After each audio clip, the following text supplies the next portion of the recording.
Querido Pai Universal, nós te agradecemos por todas as bênçãos que recebemos diariamente. Agradecemos pelo dom da vida, pela oportunidade de crescimento espiritual e pela jornada de evolução que nos proporcionas. Somos gratos pela tua infinita bondade, misericórdia e amor, que nos guiam em cada passo da nossa existência. Amado Pai, hoje te pedimos sabedoria e discernimento para que possamos compreender e seguir a tua vontade. Que o nosso ajustador do pensamento nos ilumine com clareza e entendimento, ajudando-nos a tomar decisões sábias e justas em nossas vidas. Pedimos também o auxílio do Espírito da Verdade para que nos inspire a buscar a verdade, a praticar o amor fraternal e a viver de acordo com os teus ensinamentos. Que possamos ser instrumentos do teu amor e da tua paz, servindo aos outros com altruísmo e compaixão. Pai, ajuda-nos a crescer em espírito e a nos aproximarmos de ti a cada dia. Fortalece a nossa fé e guia-nos em nossa jornada de ascensão, para que possamos, em algum momento na eternidade, alcançar a perfeição e a união contigo. Em nome do teu amor infinito, te agradecemos e te louvamos. Aí nós terminamos, então, esse documento, mas continuam aqui as discussões com o Rodin no documento 161. 61. Novas discussões com Rodin. No domingo, 25 de setembro de 29, os apóstolos e os evangelistas reuniram-se em Magadã. Depois de uma longa conferência naquela noite com seus colaboradores, Jesus surpreendeu a todos ao anunciar que no dia seguinte cedo, ele e os 12 apóstolos partiriam para Jerusalém e que compareceriam à festa de tabernáculos. Ele ordenou aos evangelistas que visitassem os crentes na Galiléia e que o corpo de mulheres retornasse por algum tempo a Betsaída. Quando chegou a hora de partir para Jerusalém, Natanael e Tomé ainda estavam no meio das suas argumentações com Rodin de Alexandria. E então eles conseguiram a permissão do mestre para permanecer em Magadã por uns poucos dias mais. E assim, enquanto Jesus e os 10 apóstolos enquanto Jesus e os 10 encontravam-se a caminho de Jerusalém, Natanael e Tomé continuavam empenhados em um debate sincero com Rodin. Na semana anterior, em que Rodin havia exposto a sua filosofia, Tomé e Natanael tinham se alternado na apresentação do Evangelho do Reino para o filósofo grego. Rodin descobriu que ele havia sido bem instruído sobre os ensinamentos de Jesus pelo seu instrutor em Alexandria, o qual havia sido um dos antigos apóstolos de João Batista, que devia, aqui eu estou dizendo, devia ser o Abner, né? Possivelmente devia ser o Abner. Sim. Exatamente. Continua? Continua? Continuamos? Personalidade de Deus. Uma questão havia sobre a qual Rodin e os 2 apóstolos divergiam. E esta era quanto à personalidade de Deus. Rodin aceitou prontamente tudo que lhe foi apresentado a respeito dos atributos de Deus. Argumentava, no entanto, que o Pai no céu não é nem pode ser uma pessoa como o homem concebe a personalidade, como o homem concebe a personalidade. Enquanto os apóstolos se viam em dificuldades para tentar provar que Deus é uma pessoa, Rodin achava ainda mais difícil provar que ele não é uma pessoa. Rodin sustentava que o fato da personalidade consiste na coexistência de uma comunicação plena e mútua entre seres iguais, seres que são capazes de uma simpática compreensão. Disse Rodin, para que seja uma pessoa, Deus deveria ter símbolos de comunicação espiritual que o capacitasse a tornar-se plenamente compreendido por aquele que faz em contato com ele. Mas, posto que Deus, o Criador de todos os outros seres, é infinito e eterno, a consequência no que diz respeito à igualdade de seres é que Deus está só no universo. Não há iguais a ele, não há nenhum ser com quem ele possa comunicar-se como um igual. Deus, de fato, pode ser a fonte de toda a personalidade, mas, como tal, ele transcende a personalidade, do mesmo modo que o Criador está acima e além da criatura. Esse argumento deixou Tomé e Natanael muito irrequietos, e eles haviam pedido a Jesus que viesse socorrê-los. Mas o mestre negou-se a entrar em tais discussões. Jesus havia dito a Tomé: a ideia que tu tens do Pai não importa muito, desde que tu sejas sabedor do ideal da natureza infinita e eterna do Pai. Do Pai e eterna dele. A argumentação de Tomé era de que Deus comunica-se com o homem e que, portanto, o Pai é uma pessoa, até mesmo segundo a definição de Rodin. E a isso o grego rejeitou, apoiando-se no fato de que Deus não se revela a si próprio pessoalmente, de que ele ainda é um mistério. Então, Natanael apelou para a sua experiência pessoal com Deus, coisa que Rodin admitiu, afirmando que, recentemente, tivera experiências semelhantes, mas tais experiências, argumentou ele, provavam apenas a realidade de Deus e não a sua personalidade. Na segunda-feira à noite, Tomé desistiu. Na terça-feira à noite, porém, Natanael levou Rodin a acreditar na personalidade do Pai e conseguiu essa mudança na visão do grego, raciocinando segundo os passos seguintes. Primeiro passo: o Pai do paraíso desfruta da igualdade de comunicação, pelo menos com dois outros seres, que são plenamente iguais e semelhantes a ele próprio, o Filho Eterno e o Espírito Infinito. Era em vista da doutrina da Trindade, o grego foi obrigado a conceder na possibilidade da personalidade do Pai Universal. Foi uma consideração posterior sobre essas discussões que conduziu à ampliação do conceito da Trindade nas mentes dos 12 apóstolos. Evidentemente, a crença geral é de que fosse o Filho Eterno.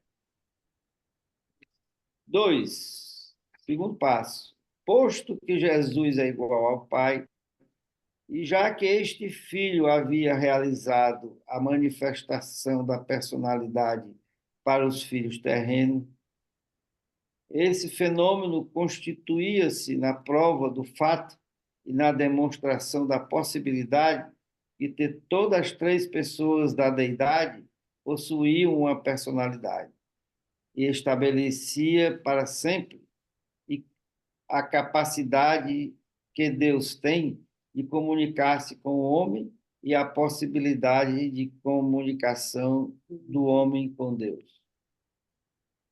Terceiro, que Jesus encontra-se na situação de coligação mútua e de comunicação perfeita com o homem. E que Jesus era o Filho de Deus. Que a relação do Filho e do Pai pressupõe igualdade de comunicação e mutualidade de compreensão simpática, pois Jesus e o Pai eram um. E Jesus mantém no mesmo tempo uma comunicação de compreensão tanto como Deus quanto com o homem, tanto com Deus quanto com o homem. E que, posto que ambos, Deus e o homem, compreendem o significado dos símbolos da comunicação de Jesus, tanto Deus quanto o homem possuem os atributos de personalidade no que concerne aos quesitos da capacidade de intercomunicação, que a personalidade de Jesus demonstra a personalidade de Deus ao mesmo tempo em que prova conclusivamente a presença de Deus no homem, que duas coisas que são ligadas a uma terceira coisa estão relacionadas entre si. Quarto passo, que a personalidade representa o conceito mais elevado da realidade do homem e dos valores divinos. E Deus também representa o conceito mais elevado da realidade divina e de valores infinitos que pode o homem ter. Portanto, Deus deve ser uma personalidade divina e infinita, uma personalidade real que transcende infinita e eternamente o conceito e a definição que o homem tem de personalidade, sendo isso posto sempre e universalmente uma personalidade. Quinto passo, que Deus deve ser uma personalidade, posto que ele é o criador de todas as personalidades. É o destino de todas as personalidades. Rodin havia sido tremendamente influenciado por um ensinamento de Jesus. Sede então perfeitos, como o vosso Pai no céu é perfeito. Ao ouvir esses ensinamentos, Rodin replicou: estou convencido, reconhecerei Deus como uma pessoa se me permitirdes atribuir qualificações à minha confissão dessa crença, acrescentando ao significado da personalidade um conjunto de valores mais amplos, tais como supra-humanos, transcendente, supremo, infinito, eterno, final e universal. Eu estou convencido agora que, ao mesmo tempo em que Deus deve ser infinitamente mais do que uma personalidade, ele não pode ser nada menos. Dou-me por satisfeito ao terminar aqui o debate e aceito Jesus como a revelação pessoal do Pai, dando também por compensados todos os fatores não satisfeitos da lógica, da razão e da filosofia. Muito Esse Rodin obrigado, Palma. Esse Rodin, é muito inteligente. tá bom. Realmente era uma figura fantástica. Era não, Mas é. Natanael também, né? Eu fiquei assim surpreendida com todo o discurso dele para convencer Natanael Rodin, é o. né? É, Natanael enquadrou Rodin, né? Precisa ter uma inteligência pelo menos igual a dele. E o Natanael foi os apóstolos que né, que discordou da orientação de Pedro e de Tiago, irmão de Jesus. E Natanael, ele foi, junto com São Judas Tadeu, o que levou o cristianismo para a Armênia. E a primeira igreja cristã falam que foi na Armênia e que deve a ele e a São Judas Tadeu ter levado, né, o cristianismo para lá. Ele é conhecido também como Bartolomeu, não, é Natanael e tem um outro nome, mas é do pai dele. Os armênios costumam colocar o nome da pessoa e o nome do pai e depois o sobrenome. Mas no livro de Urântia, ele é conhecido como Natanael, mas na Bíblia convencional, ele é conhecido como... Hoje eu estou tão cansada que a memória está ruim. É Bartolomeu. Na Bíblia convencional está como Bartolomeu. Obrigado, Angélica. Muito bem. Alguém ficou com alguma dúvida sobre essa questão de Deus ser uma personalidade ou não? e o significado, o que realmente importa ser uma personalidade ou não? Pô, todo mundo entendeu bem, Para nós acertou é bem. meio lógico, né? Agora, eu até me admiro como que o Rodin não tinha essa ideia de personalidade de Deus, né? Achei que para ele seria lógico também. É que Rodin partiu do princípio que uma personalidade existe para se comunicar com outras personalidades suas iguais. Ah, tá. Então, a ideia é de que teria que ter um outro Deus para que ele pudesse se comunicar. E é aí que estava errada a consideração dele, porque além das personalidades da Santíssima Trindade, o Pai é Pai de todas as personalidades, né? Que somos nós, a quem ele dá a cada um de nós uma personalidade. Então, o pai não pode ser pai de uma personalidade se ele mesmo não for uma personalidade. Como é que você faz um filho que é diferente daquilo que você é, né? Então, a lógica de Natanael aí se impôs, eu acho que bastante sabiamente. E o fato da personalidade é realmente importante, porque talvez para Rodin não fosse muito transparente, não sei se era para os apóstolos ali naquele momento, que a personalidade ela é universal. Ela ela não tem restrições com relação ao ambiente. Então, a personalidade, mesmo a nossa, a mais baixa ordem de seres na cadeia, mesmo a nossa personalidade, ela funciona igualmente bem aqui no ambiente finito, onde nós estamos vivendo a experiência de perfeccionamento, também no ambiente absoluto e também no ambiente absoluto, que é o ambiente de Deus. Então, se algum dia nós vamos chegar no ambiente absoluto, que é o ambiente de Deus, a nossa personalidade não pode ser muito diferente da dele. Não significa que nós somos Deus, significa que nós somos uma pessoa como Ele é e que podemos ser perfeitos como Ele é. Ele mesmo nos deu o mandamento. Mas nós nunca vamos ser o Criador, nunca vamos ser a fonte e origem de todas as coisas. Então, sim, nós somos uma pessoa como Deus é, podemos ser perfeitos como Ele é, mas nós não somos Deus. E não seremos Deus em todo o conceito dessa palavra. Então, essa é que é a ideia. Diga, Balma.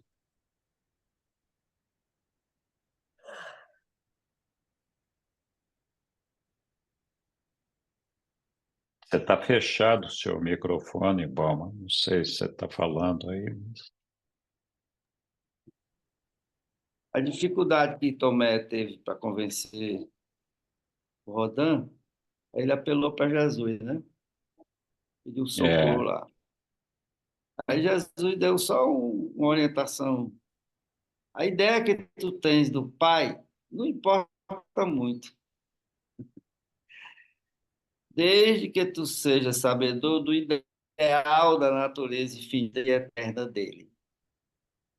Então, eu sempre que me confronto com a necessidade de compreensão de todas essas coisas que estão em esfera muito além do que a gente pode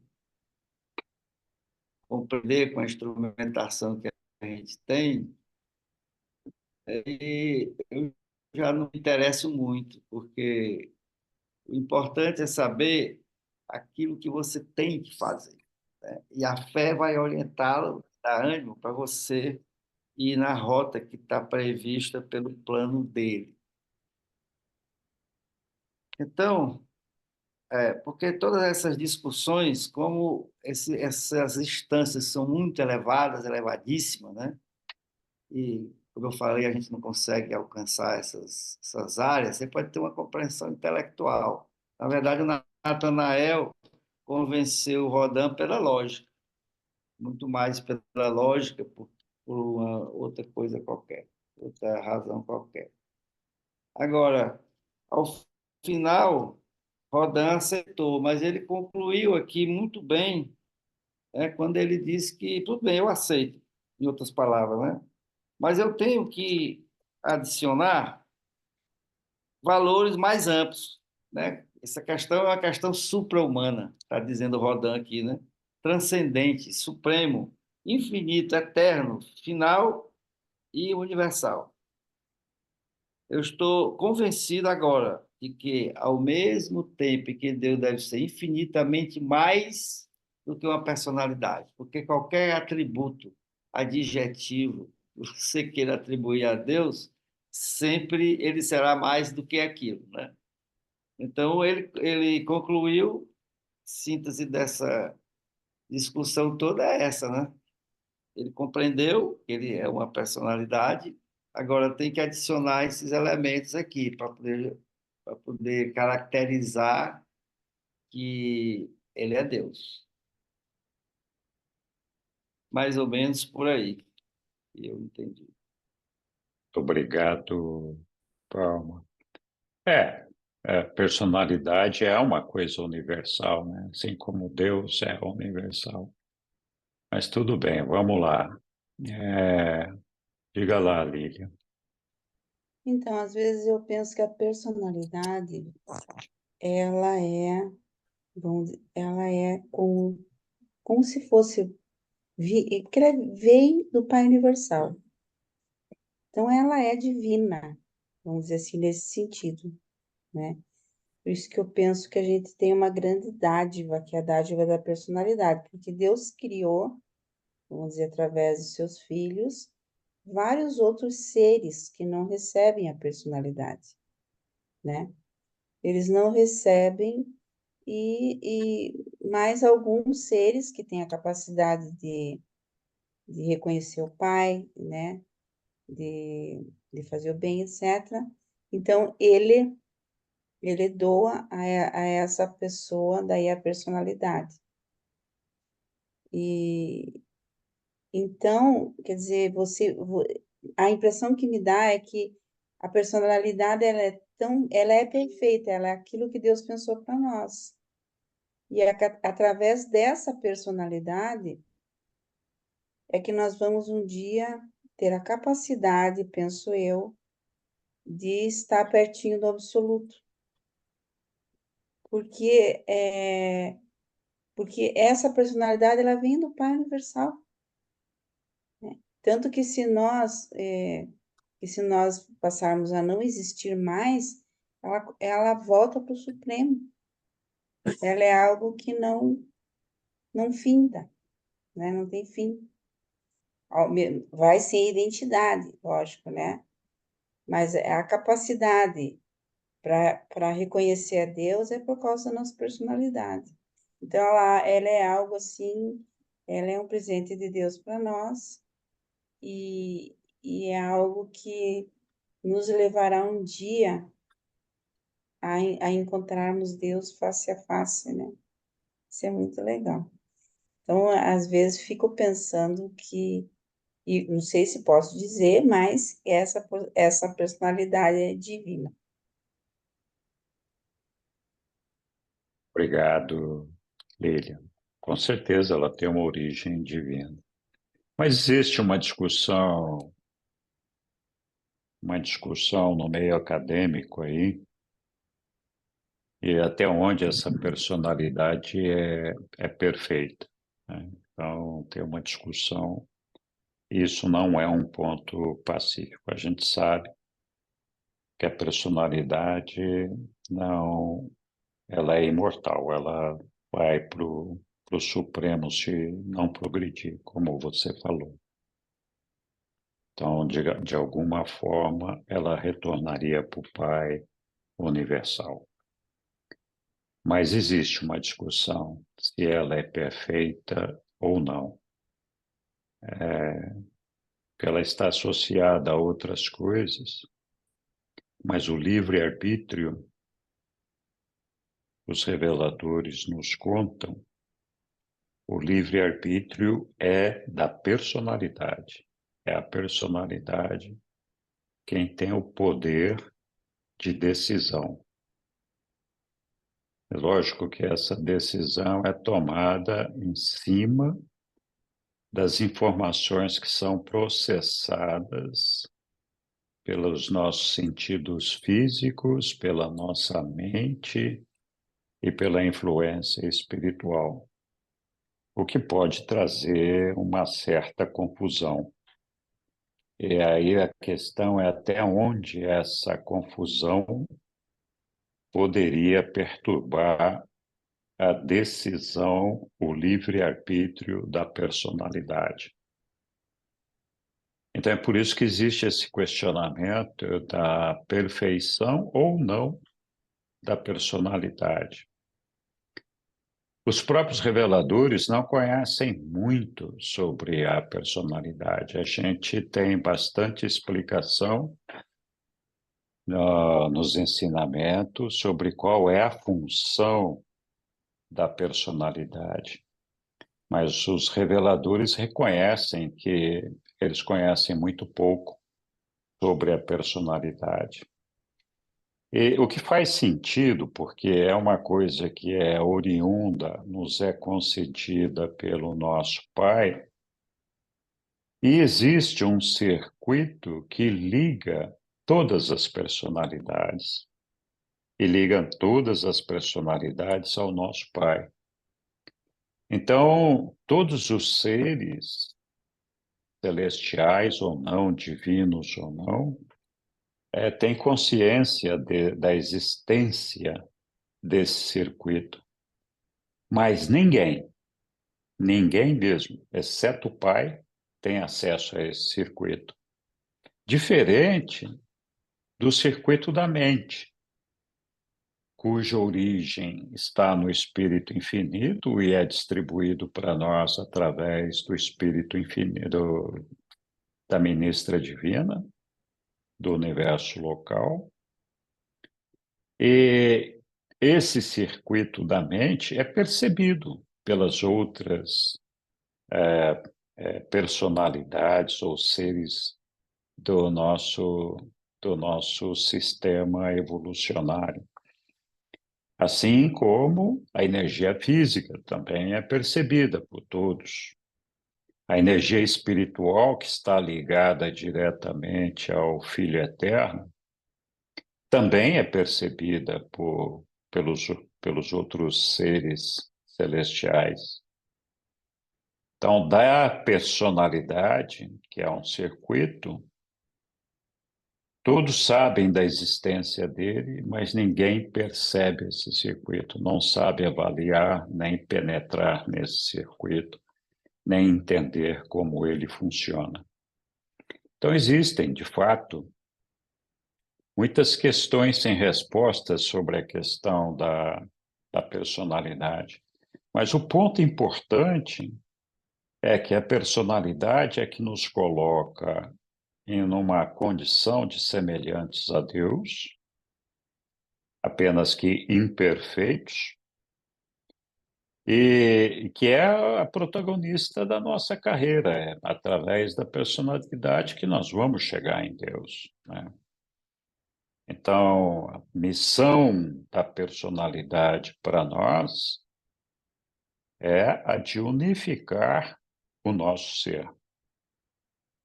Nós temos uma energia física, uma mental, uma espiritual e a personalidade. Nenhuma dessas energias é propriedade dessa personalidade. A personalidade, quando chega, nós não temos ainda a energia do ajustador do pensamento. Temos uma energia física já estabelecida e uma energia espiritual, mental, já em formação, nosso intelecto já tem as suas principais ligações formadas. Então, a personalidade, ela se vale desses instrumentos, da energia física, da energia mental e da energia espiritual, para percorrer o seu caminho até chegar no paraíso. E ela é que toma as decisões que devem ser seguidas, baseado nas informações que ela recebe do organismo físico, mental e espiritual, que pode ser muito confuso. É por isso que eles falam, os reveladores, que quando a gente se entrega ao domínio da energia material, portanto, quando a gente se torna completamente dependente da matéria, e aqui envolve a questão do ego, existe o risco de perda, de desequilíbrio total dessa personalidade, ao ponto dela não conseguir mais se recuperar e se estabelecer. Então, existem várias passagens nos ensinamentos aí que falam de como alguns indivíduos perderam o equilíbrio dessa personalidade. Na verdade, os reveladores dão um nome para isso, que agora não consigo me lembrar. Mas um exemplo disso é Lúcifer, por exemplo. Então, quando Deus fala para a gente ser perfeito como Ele é justamente fazer com que a nossa personalidade consiga unificar essas energias física, mental e espiritual, de forma tal que a energia física esteja subordinada à mente e a mente, seja coordenada pelo espírito.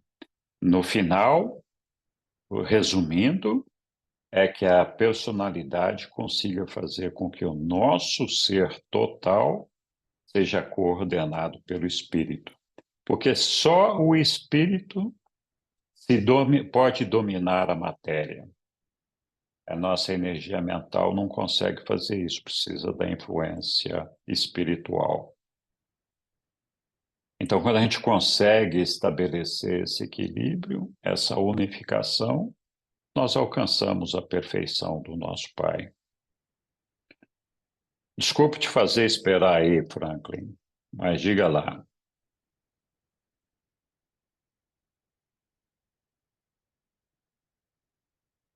Acho que o Franklin desistiu, foi embora. Não, estou aqui. É que estava Tá. escutando, assim, o seu discernimento aí sobre personalidade. Eu tenho uma percepção um tanto diferente, Henrique. A personalidade é uma outorga de Deus, não? Se é uma outorga de Deus, ele não vai dar um presente fajuto, não? Ele vai dar um presente perfeito. Então, nossa personalidade, intrinsecamente, ela é perfeita. Então, ela não tem livre-arbítrio. Tanto assim que se o homem fracassa e não sobrevive, a personalidade volta para o Supremo. Não? Se integra, digamos, se dissolve no Supremo. Agora, perde o perfume, não sei se perde o perfume, o sabor. Eu vejo a personalidade como um sabor, uma qualidade, uma singularidade, é um perfume muito singular de cada um de nós. E essa é a outorga de Deus. Então, nesse sentido, a personalidade é divina, é perfeita.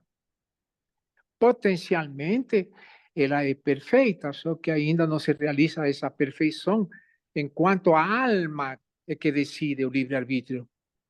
Eu acredito que, inclusive na psicologia, antigamente, Freud, Jung e todas essas pessoas famosas em estudo da mente, eles confundiram a personalidade com o ego, inclusive Trigueirinho. Trigueirinho se refere à personalidade como se fosse o ego. E não é o ego a personalidade. Então, a personalidade tem que se identificar. Essa é que é a questão. Aqui, enquanto está na experiência suprema, nossas vidas, junto com o ajustador do pensamento, a personalidade ela tem que se encontrar a identidade própria dela, que é Deus. A identidade da personalidade é Deus, mas ela não sabe isso enquanto está no ser humano. Está integrada a uma alma, também tem um ego, não? Tem uma mente, e aí que está o problema. A personalidade ela tem que ser unificada em primeiríssimo lugar para ela dar certo, porque senão o ego confunde a personalidade, e é por isso que se diz, tem pessoas que têm duas personalidades, três personalidades, uma personalidade de manhã, outra personalidade à noite, mas não é a personalidade, é o ego. Mas a personalidade está aí, a singularidade está aí, mas está mal identificada porque não tem a força, a energia da alma humana. É a alma que tem o livre-arbítrio para se identificar com a personalidade, e então essa personalidade com a alma que quer conhecer Deus, que quer se fusionar com Deus, que quer ser perfeita como Deus, então aí a personalidade se identifica já não mais com o ego, não mais com o físico, e sim com o moroncial, que é a alma. E depois é fácil, se torna mais fácil. O moroncial, a alma moroncial, com sua personalidade, se identificar com o espírito. E aí é que acontece a fusão. Então, eu acredito que nós somos realmente, potencialmente perfeitos, não? Pela personalidade e pelo espírito, mas falta a perfeição da alma. Essa perfeição da alma é conquistada por ela. A alma não se identifica mais com o ego, não se confunde mais com o ego, assume sua função predominante, suprema diante do ego. E aí o ego fica um serviçal digamos, da personalidade, da alma, não? E não fica poderoso, porque o ego tomou o poder de nossas mentes. Então, tem mentes que são normalmente egoístas, a maioria, provavelmente, mas tem mentes que deram muita força para o ego e se tornaram infames, diabólicas, terríveis. É isso é que nós vemos aí, às vezes, nos líderes, nesses poderosos líderes, Putin, Macron, Xi Jinping, Biden, Donald Trump, Netanyahu, e assim por diante, toda essa gente é suspeita, porque não tem amor. Como vão fazer guerra?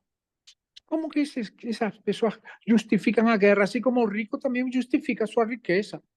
Não, você pode ser político, mas não precisa justificar que você é maior do que eu, porque é político, ou então porque é rico, vale mais do que eu, porque é rico. Todos diante de Deus somos iguais. A personalidade diante de Deus é perfeita. É isso só que eu queria falar. Muito obrigado. Oi, Franklin, obrigado. Olha, você fez uma grande confusão aí, mas eu agradeço de qualquer forma a sua interação aqui com a gente. Vamos lá. Sussuzinha. Então, uma vez eu já fiz essa pergunta e parece que eu não entendi direito, porque eu vou fazer de novo. No livro do Dante está escrito que a personalidade é vista como a fonte e o agente do livre-arbítrio humano, exercendo capacidade de escolha e autodeterminação. É isso que está escrito lá. Então vamos supor que a personalidade, talvez a gente possa dizer que a personalidade detém o livre-arbítrio. Então, o que eu sou? Eu sou a minha personalidade ou não? A personalidade é uma coisa à parte que exerce o livre-arbítrio e que vai ou não chegar lá na frente. E eu? Quem eu sou? Você é a Eu sou totalidade espírito, desse mente ser. e corpo, eu sei. E aí a personalidade vai unificar tudo isso. Mas E você é hoje, quem eu personal. sou? Você é Sussu que tem personalidade, mente, espírito e energia física. Todos os seres dotados de personalidade têm uma energia espiritual, são seres espirituais e têm uma energia mental, e que está associado a uma personalidade. Então, a mente funciona como uma arena de intermediação entre a energia espiritual e a energia física. O que significa isso? Significa que o espírito tem o poder de ascendência, o poder de controle, o poder de dominação da energia material. Mas a nossa matéria, ela é tão complicada, tão densa e tão pobre que ela não consegue perceber o espírito, mas ela percebe a nossa mente. E a nossa mente é capaz de, dentro de um determinado limite, subordinar a energia física à vontade dessa mente. Então, tem limites, porque nós temos necessidade de comer. A gente tem que comer. Mas a minha mente pode controlar o que eu vou comer, quanto eu vou comer, qual é a qualidade da comida que eu vou comer, todo esse negócio. Então, se eu for uma pessoa inteligente, eu vou fazer com que a minha mente administre corretamente essa necessidade orgânica, vital, da minha energia física. Mas isso só não basta, porque assim, eu posso ser uma pessoa capaz de fazer isso, de ser extremamente inteligente, de ser muito culto, ou de ser muito astuto ou muito esperto, e por isso eu posso ser capaz de enrolar, de engambelar, de iludir os meus semelhantes. E aí eu uso os meus semelhantes para atender aos meus propósitos, para fazer com que eles façam as coisas que atendem às minhas necessidades. Então, o mundo está cheio de líderes que exercem essa influência, e quando eu estou falando de líderes, eu não estou falando só dos líderes políticos, eu estou falando de líderes científicos, líderes religiosos, líderes em todas as áreas de liderança. Você tem pessoas que têm um poder de persuasão e de convencimento e dominação sobre os seus semelhantes, que é digno de nota. Tá cheio disso no mundo. Então, é por isso que se faz necessário que a mente seja coordenada pelo espírito. Por quê? A mente coordenada pelo espírito, o espírito é aquele elemento que faz com que a mente abandone o ego e seja administrado pelas forças espirituais. Então, a pessoa continua sendo inteligente, continua sendo capaz, continua sendo alguém com poder de persuasão muito grande, mas não vai usar isso para subjugar os seus semelhantes. Ao contrário, vai colocar essas habilidades a serviço dos seus semelhantes, que então começa a produzir os frutos do espírito.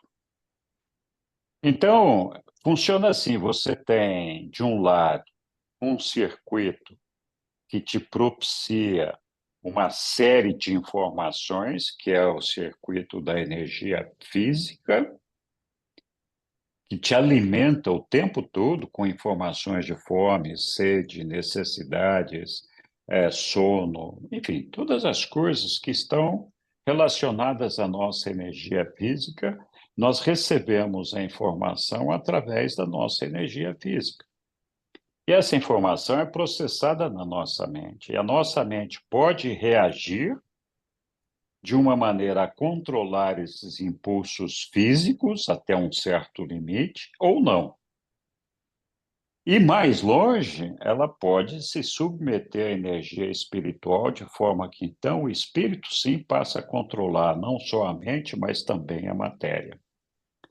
Esse trabalho, essa decisão que a gente tem que fazer uma escolha de cumprir as vontades do Pai, não é isso?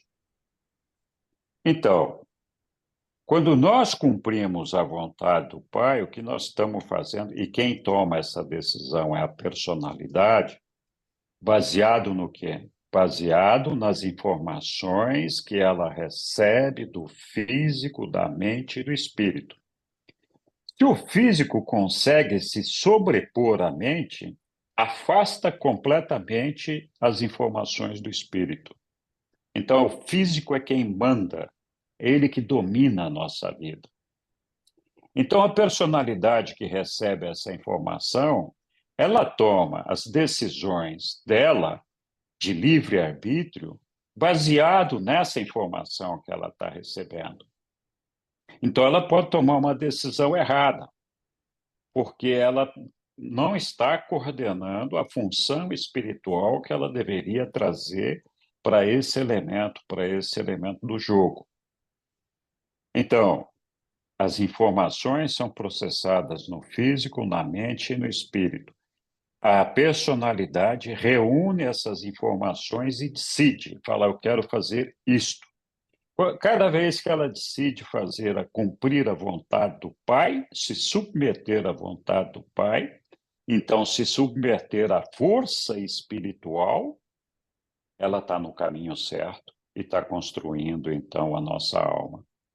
Cada vez que ela deixa que a gente seja dominado pela matéria, ela se afasta da energia espiritual e aí a personalidade se perde.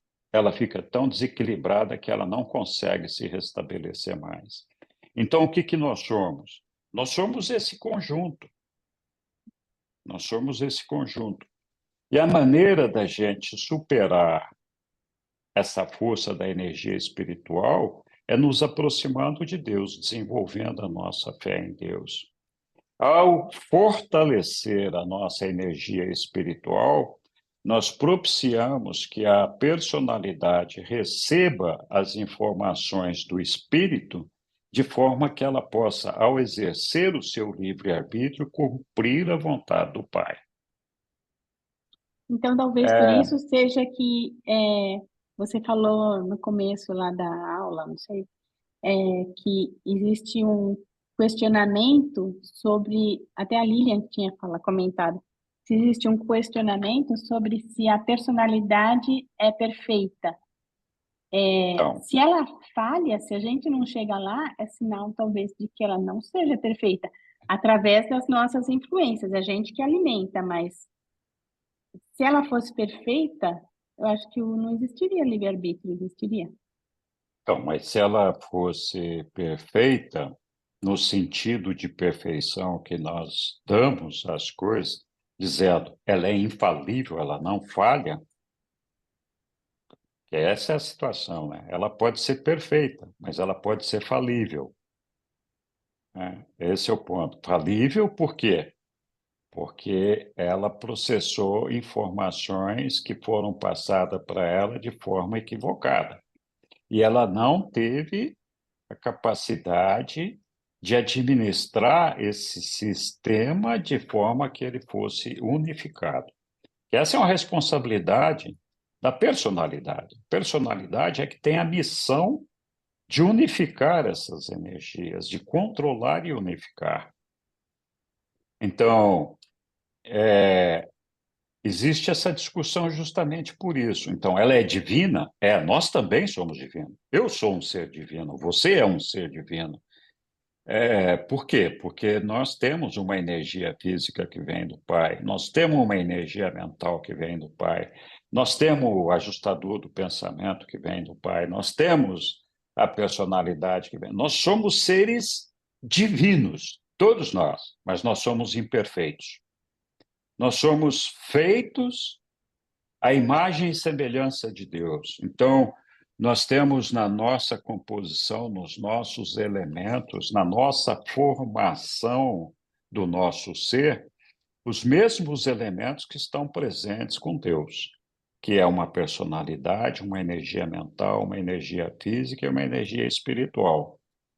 Se não fosse assim, se nós não fôssemos semelhantes ao nosso Pai, nós não poderíamos entregar para ele a experiência de perfeccionamento, porque se fosse uma árvore que tivesse que fazer essa experiência, que valor teria isso para a personalidade de Deus, né?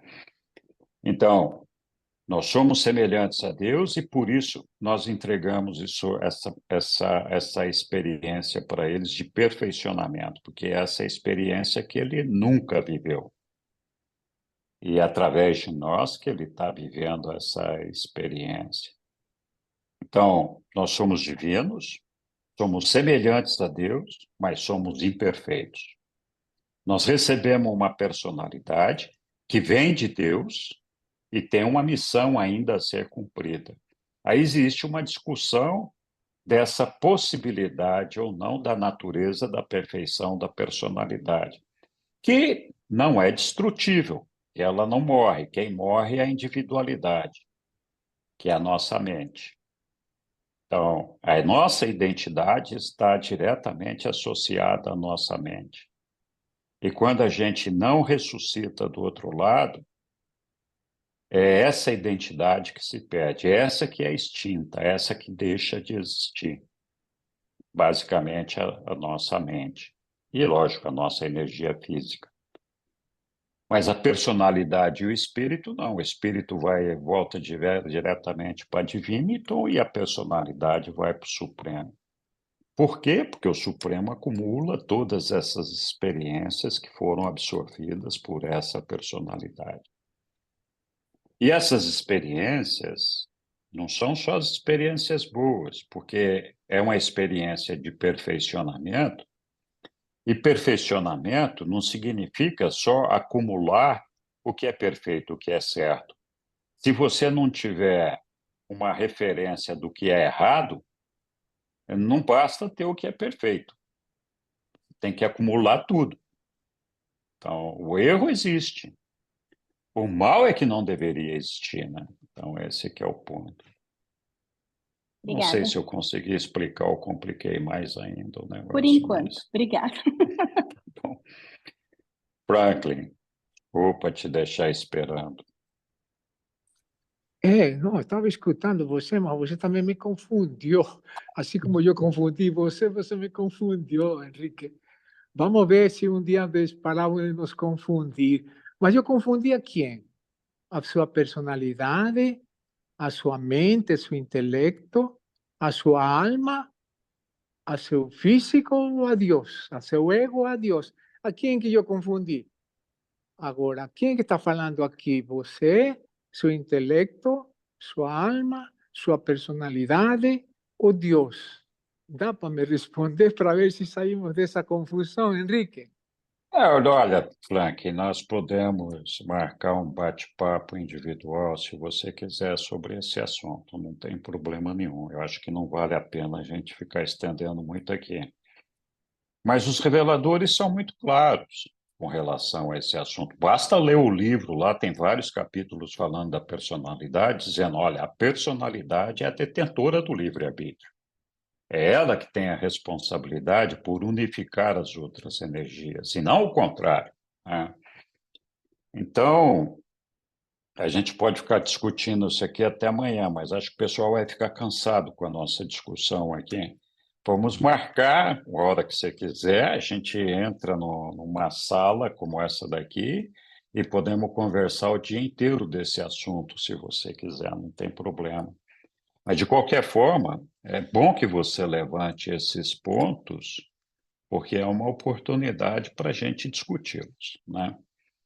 Muito obrigado. Oi, Lília. Então, um pouquinho mais sobre a personalidade. Não vamos sair daqui, né? Não.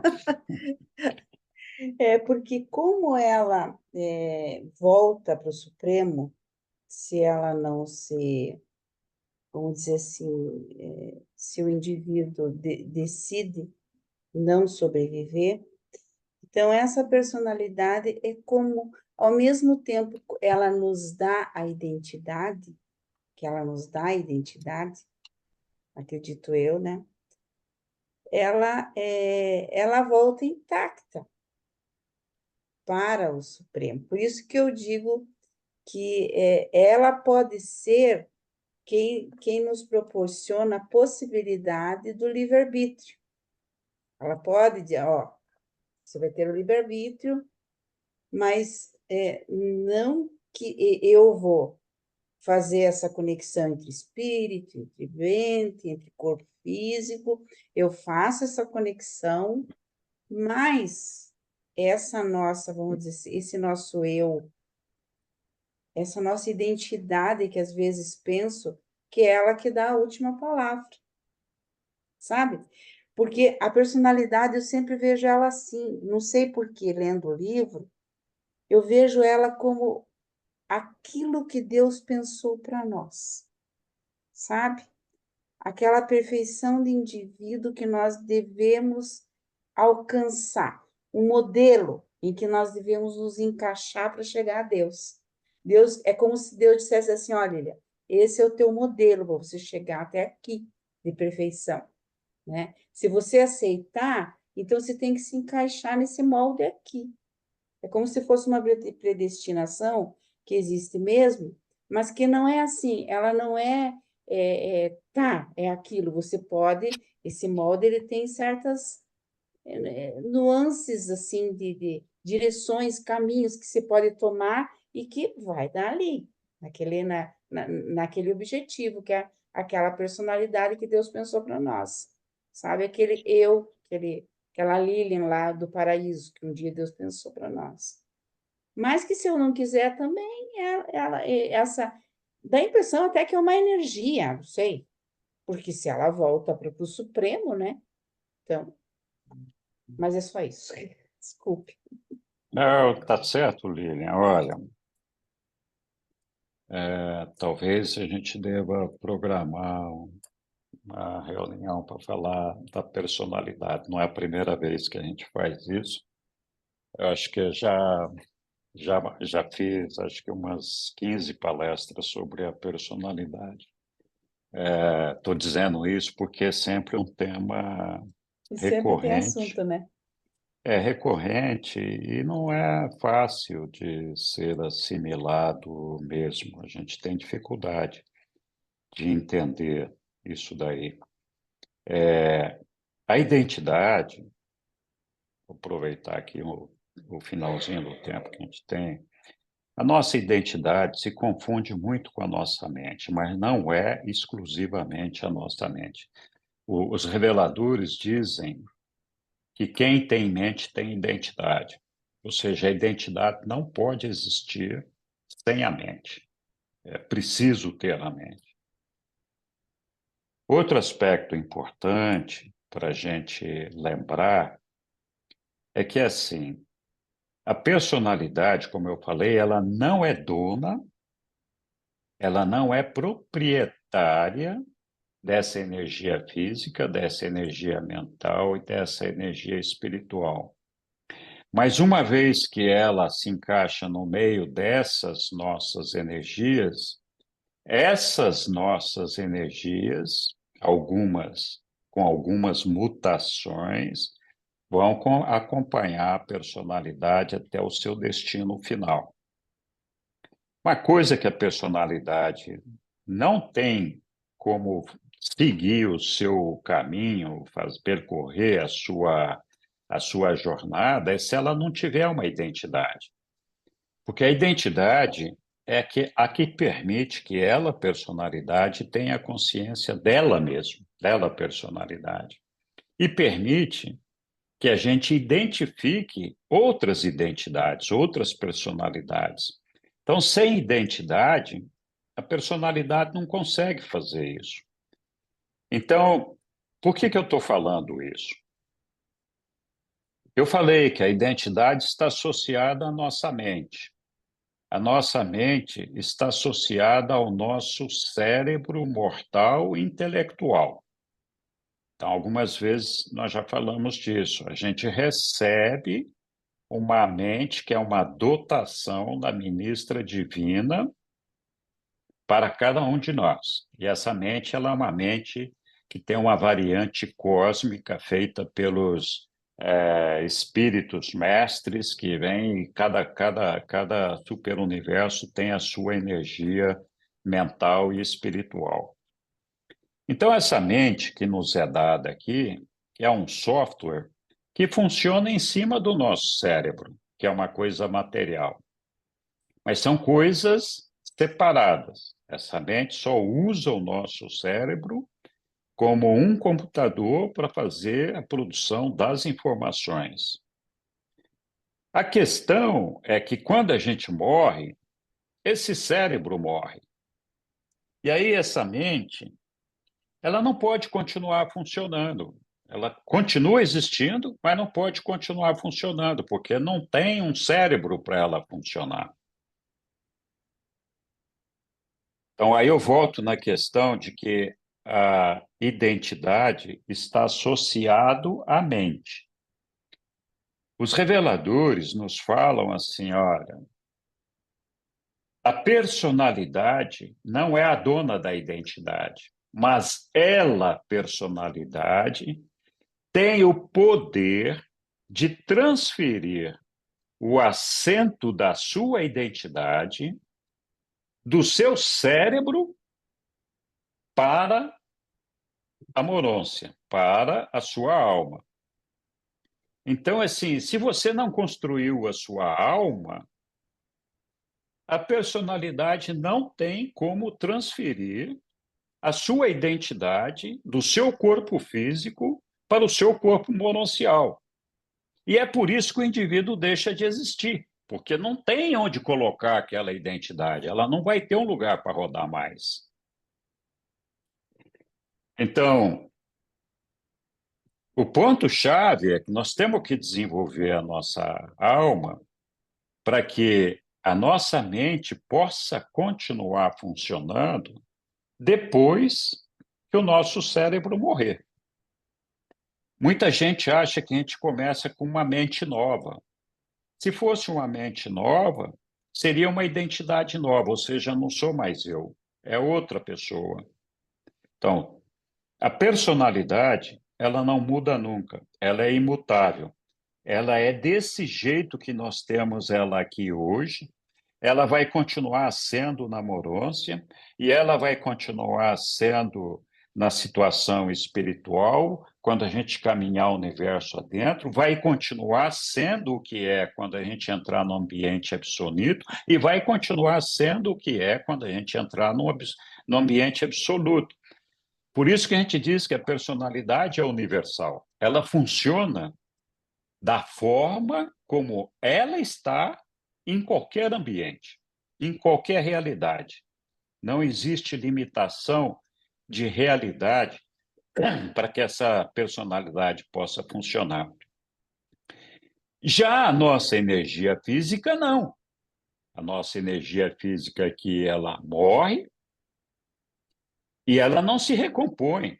A gente, então, faz uma mutação para o mundo moroncial e ali ganha um corpo moroncial que não é nem físico nem espiritual. E quando a gente se funde com o nosso ajustador, se fusiona com o nosso ajustador do pensamento, a nossa energia deixa de ser moroncial, ela passa a ser espiritual, é uma energia espiritual.